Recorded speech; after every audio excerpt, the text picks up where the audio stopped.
Hello everyone. Yes, it's true. A bank cheated, not me, but my friend. I'll tell you how in details. Okay. Now, who does not have the patience to and watch the entire video? Just listen for the first 30 seconds. I'll tell you the brief. My MBA friend who got cheated failed to read scheme documents, which is mentioned 1,000 times by everybody. Even in advertisements you see mutual funds are subjected to market risk. Read the scheme related documents carefully before investing, but he failed to do so, just believing that the bank manager has said to me. And what more could a scheme related document tell me? The bank manager is assuring something. So please read scheme documents for whichever fund it is, for mutual funds or for stocks also. Read the documents, do some research and then invest your hard-earned money. Don't just give it out simply that way. Okay, now let's get into the details. So now my MBA friend who has done his MBA in human resource and finance, who failed to read the scheme documents, he has bought a policy with the same bank. I don't want to mention the bank name here, but yes, he has a policy with that bank where per year he pays nearly 1 lakh, and after 10 years he gets 14 to 15 lakhs. That's what he said to me. I don't know the policy name as also, and he has some secrets, so I don't want to get into it. But what I was saying him is, the policy which you are investing, right, it gives you nearly 50% capital appreciation at the end of the tenure, that is 10 years. So instead you could invest in stocks or mutual funds, whereas your money will be doubled at least. So that's what I always used to tell him. And but he never listened to me, and okay, good, because he doesn't know that, and okay, not to go into it. So what he used to do is, till he has paid 3 years of installment till now, and what he used to do is, he per month he used to put an RD of 9,000 rupees, and at the end of 12th month he used to get a sum of 95 or 1 lakh or 1 lakh plus, and he used to invest that in the policy. He used to get 2 to 3,000 extra from it. That's good. Okay, that is safe because RD won't be defaulted so easily. So next, what happens is, today, I'm not today, 3 days back he went to this policy person, he went to this bank, and he wanted to open an RD.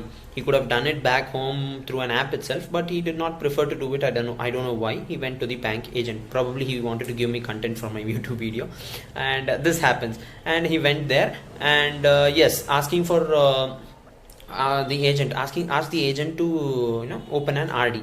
But the agent was like, sir, the interest rates are dropping like anything, and I would suggest not to go for RD. I would instead, you could with the same amount you could invest in our mutual fund, their mutual fund, which is a pharma fund. Because of this COVID situation, the pharma fund is giving exceptional returns. Minimum 7% of interest is guaranteed to you. This is the first statement which I said him that is wrong. At least in an RD they can guarantee you the return, because it is that kind of a policy. In RD and FD the returns are guaranteed, and TDS is collected 10%. So but you can't guarantee any return in mutual funds. That is the first thing that you should understand. Even for debt funds they can't guarantee returns. How can they guarantee returns for equity funds? That's what I said. And but I did not know all these things. He went there around 11 o'clock or something, and he was talking with the agent all these things, and the agent gave him assurity, and he said he even talked to the manager there, and the manager said yes, there are good returns. There are 7% plus returns in the pharma industry, and because of this COVID the pharma industry even more will grow, and will get good returns, and all these things he believed. He calculated in RD and be getting 3.5 returns, in FD, in this pharma fund I'll be getting 7% return. Okay, this is good, set, because he's an MBA, so he'll calculate all these things. But if you ask my grandfather, he'll be like, no, what I came for is RD or FD, please do that, I don't want anything else. So he'll be like that. But my MBA friend knows a bit much more than him, but failed to know that he needs to read the documents. But came back home evening, and he gave me a call. he calls me by my name Suraj, and he tells that Suraj, you'll always be asking me to invest in mutual funds and shares, right? Today is the day for it. I've done it. And I was happy, and I thought that he has opened a demat account or something like that, or else he must have bought some index fund, monthly 1,000 or maximum 2,000, something like that, or how much ever is the risk capacity, that much. And I was happy, and I said, congratulations bro, what is treat kahan hai, and what is the news suddenly, how you got interest in the market? Was I not capable enough to force you in it? And he was like, no, you know about that policy, right, where I'll be paying the RD. Today I went to start that RD for this year, and what the agent told me was, sir, the interest rate will be 3.5% there, but whereas 7% guaranteed return. I was like, okay, maybe they might have said him any passive fund where the interest will be, but even I don't believe in the passive fund giving 7% return in the current situation, and a guaranteed return, that too. But what he said me was, it is a guaranteed return. Immediately, without reading a scheme document, I said that first thing, it is a pharma fund, it is highly overvalued, and anytime wo gir sakta hai. And secondly, what I said him was, no mutual fund can guarantee your return, and I'm for sure that they might have given you previous records, and in the mutual fund document only they would have mentioned that don't go on previous records basis. And I just asked him, just give me 1 day time, but what he said was, no, the manager only talked to me, and she assured me that. I was like, okay, TK, I'll read the scheme related documents. He gave me the mutual fund house and the pharma fund. The name is pharma fund. So I can go into their website, and I got it out, and I'll tell you the entire details. I got the details from their website, and what it was mentioned was, first thing is, please don't judge the performance of the mutual fund based on its previous performance. Based on the previous performance, don't go by on that. That is the first thing they had mentioned it. I took a screenshot of it. I WhatsApped him, and the riskometer, at least that basically he'll understand, right? So it was at high risk, that I sent it to him. See, all these things. And one more thing which they failed to mention him was the expense ratio thing. And I said that, okay, 7% maybe, okay, I'll calculate how. And the previous time they had got a 7% interest, 7% rate of interest. That is true. Because of in the month of March, April and all, not in the month of March, April, later, April, May, I think, the pharma funds were rising like anything, and I don't know why the sentiment was like every pharma fund will be getting a vaccine for COVID-19 or something like that, and every pharma company was already highly overvalued, and the prices were rising like anything. So the pharma fund has given a return. Now I said him that I showed him the past performance of in the record, and the first time the pharma fund has given a positive return was the previous year. I showed him that.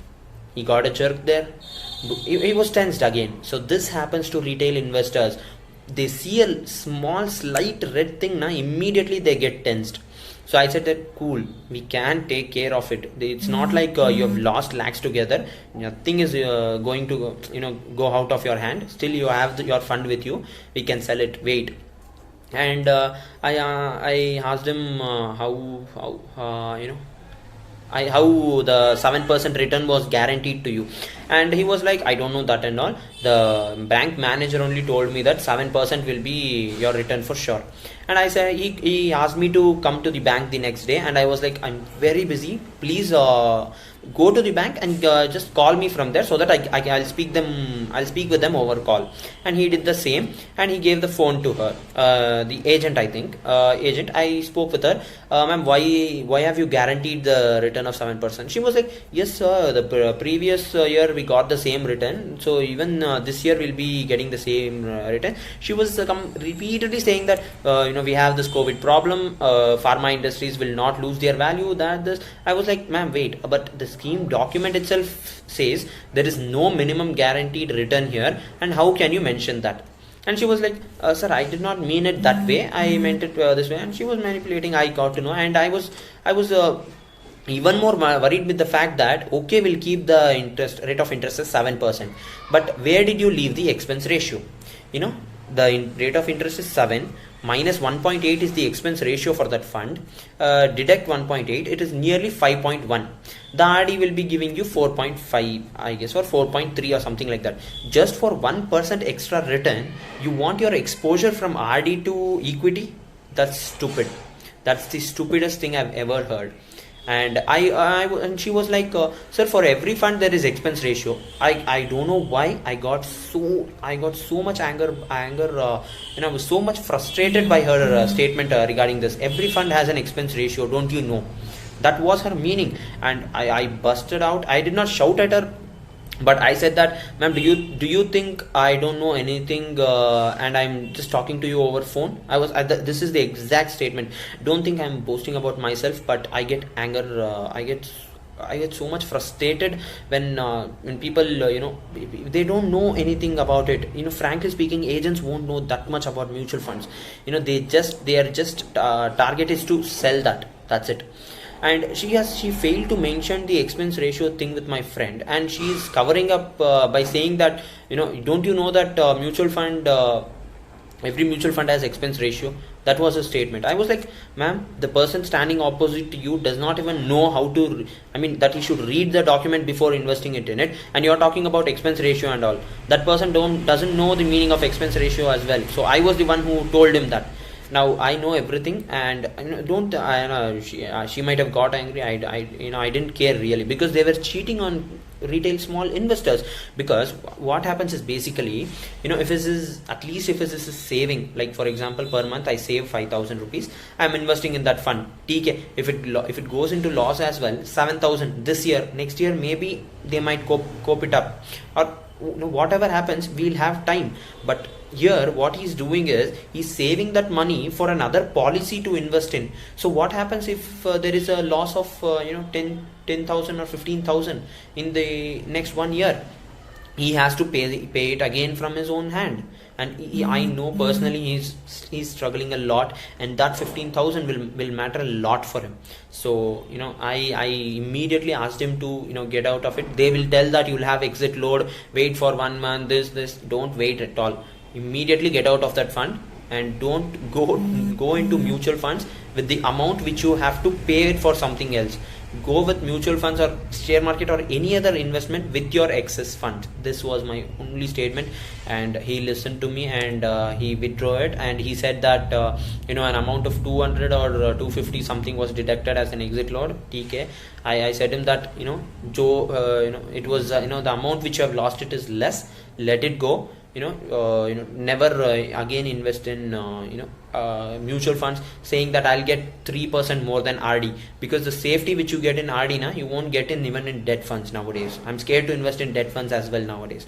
So thank you everyone. Hope this video was very much useful for you. Any changes I have to make with my explanation way or anything, please do let me know. And yes, I hope by seeing this many get the awareness of reading the documents, not just mutual fund documents, any documents before investing our hard-earned money into the market. See you. Bye bye. I'll get in touch with you with another informative video in the near future. Thank you. See you.